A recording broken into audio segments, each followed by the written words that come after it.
প্রতি বছর দেশের সবচেয়ে বড় প্রতিমা বিসর্জন করা হয় কক্সবাজার সৈকতের লাবণী পয়েন্টে।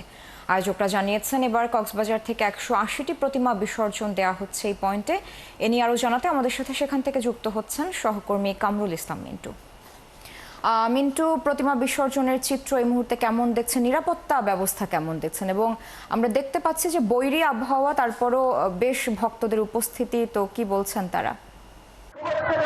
বিপুল সংখ্যক ভক্ত যারা আছেন তারা সমুদ্র সৈকতে আসছে। আপনি দেখবেন যে ইতিমধ্যে কক্সবাজার জেলার বিভিন্ন জায়গা থেকে প্রতিমা নিয়ে আসা হচ্ছে।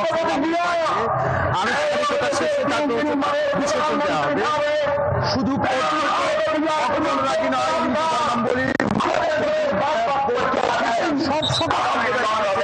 একটা বিশাল সম্মেলন হয়েছে কক্সবাজার।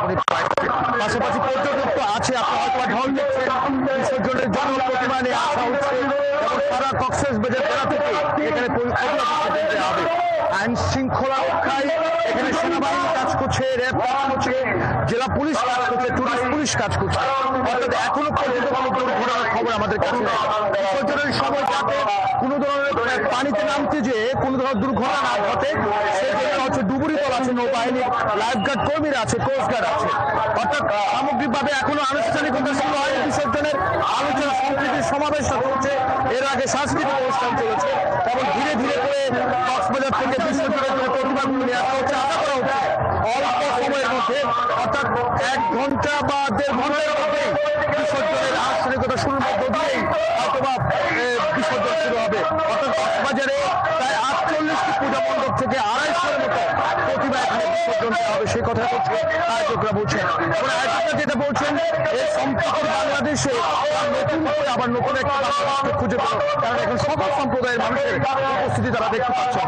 এবং এই সাম্প্রদায়িক সম্প্রীতি এটা বজায় রাখবার জন্য যারা এখানে বক্তারা আছেন, যারা ভক্ত অনুরাগীরা আসছেন, পর্যটকরা আসছেন, সকল সম্প্রদায়ের মানুষ সেই জায়গাটা প্রত্যাশা করে আগামী বাংলাদেশ হবে সাম্প্রদায়িক সম্প্রীতির বাংলাদেশ, সেই প্রত্যাশাটা সবাই করছেন।